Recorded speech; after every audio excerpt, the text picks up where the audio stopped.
세모 그룹 전 회장 유병언 전 회장 수사 속보입니다.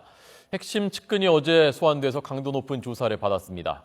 유병언 전 회장 본인도 조만간 소환될 것으로 보입니다. 이번엔 검찰 특별수사팀 연결하겠습니다. 박조은 기자 나오십시오.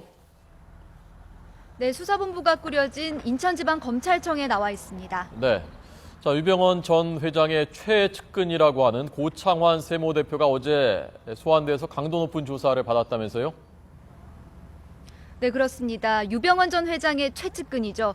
고창환 세모 대표가 어제 검찰에 불려 나와서 고강도 조사를 받았습니다. 검찰은 오늘 새벽 1시쯤에 고 대표를 일단 집으로 돌려보냈습니다. 고 대표는 유 전 회장을 40년 동안 수행하면서 경영 전반과 회사의 자금 운용에 깊숙이 개입한 것으로 알려진 인물입니다. 검찰은 고 대표를 상대로 유 전 회장의 비자금 조성 의혹을 집중적으로 캐물었습니다. 유 전 회장이 청해지 해운과 천해지 등 계열사 경영에 실제 관여를 했는지, 또 유 전 대표 일가로부터 부당한 내부 거래를 지시받았는지 등을 추궁했습니다. 이와 함께 검찰은 이 광범위한 계좌 추적과 압수수색을 통해서 수상한 자금 흐름을 포착하고 관련 인사들에 대해 잇따라 소환을 통보했습니다. 특히 유 전 회장의 친인척과 계열사 경영진 등 최측근 7, 8명이 주요 소환 대상에 포함됐습니다. 이 가운데 일부는 현재 미국에 체류 중인데요. 검찰은 차남 혁기 씨와 2딸, 그리고 자금 관리인으로 지목된 김혜경 씨, 계열사 김필배 대표 등에게 유 전 회장의 변호인을 통해 재차 출석을 통보했습니다. 네, 유병언 전 회장 본인도 검찰에 소환되는 겁니까?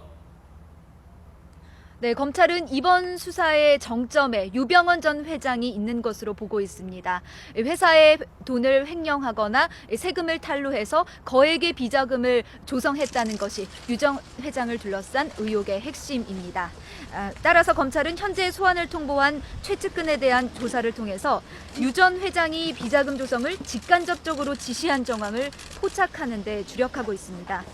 특히 이미 검찰은 대대적인 압수수색을 통해서 혐의를 입증할 자료를 일부 확보한 것으로 알려졌습니다.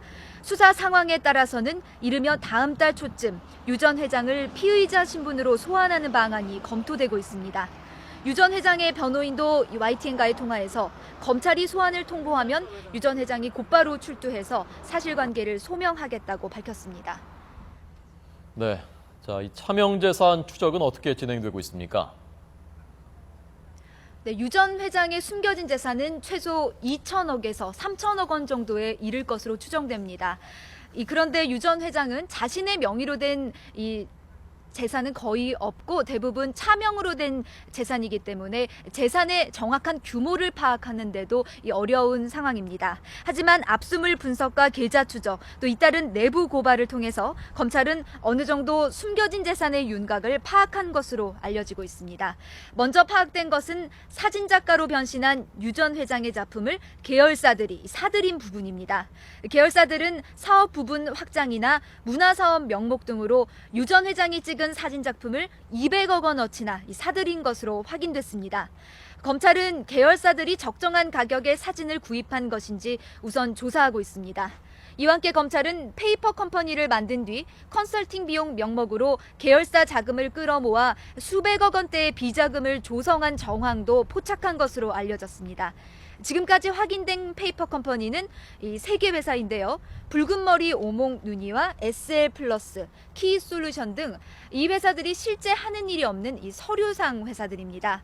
핵심 계열사들은 바로 이 업체들에게 200억 원이 넘는 돈을 지난 7, 8년 동안 지급해온 것으로 전해졌습니다. 대부분 계열사는 이 비용을 고문료나 컨설팅 비용 명목으로 처리를 했지만 실제 컨설팅은 이뤄지지 않은 것으로 의심되고 있습니다. 검찰은 이들 비자금의 이동 경로 그리고 사용처도 면밀히 추적하고 있습니다. 조성된 비자금이 유 전 회장이 실질적으로 지배하는 영농조합으로 유입돼 전국 각지에서 부동산을 매입한 단서도 잡았습니다. 또 해외로도 유출돼 부동산 등에 투자한 정황을 포착하고 부동산 실명제와 외환거래법 등 실정법을 위반했는지도 꼼꼼하게 들여다보고 있습니다. 네, 이 해운사들이 회원으로 돼 있고 그러면서 또 해운사들의 안전을 관리하는 곳, 이 해운조합에 대한 수사는 어떻게 진행되고 있습니까? 네, 검찰은 해운조합 임직원들을 잇따라 참고인 신분으로 불러서 조사하고 있습니다. 이 해운조합의 운영 방식과 연안 어선의 관리 실태 등을 우선 조사하고 있습니다. 검찰은 또 지난 23일 인천의 해운조합 사무실 등에서 입수한 이 자료를 분석하는 과정에서 일부 간부들의 횡령과 배임 혐의를 포착한 것으로 전해졌습니다. 특히 조합 측이 회원사가 낸 기금을 불법 운용한 정황도 파악한 것으로 알려졌습니다. 이에 따라 한국해운조합 이사장과 조합 간부 서너 명을 출국 금지한 상태입니다. 검찰은 자료 분석을 마치는 대로 이사장 등을 소환할 방침입니다. 검찰은 또 선주들이 정관계 인사들에게 로비를 했다는 의혹에 대해서도 조사하고 있습니다. 검찰은 조합이 국토해양부 등 정부 부처 공무원들에게 고가의 상품권 등을 돌렸다는 정황을 확보한 것으로 전해졌습니다. 이와 함께 검찰은 부실한 안전관리 등 업무 소홀이 세월호 침몰에 영향을 줬는지도 계속 수사할 계획입니다. 지금까지 인천지방검찰청에서 YTN 박조은입니다.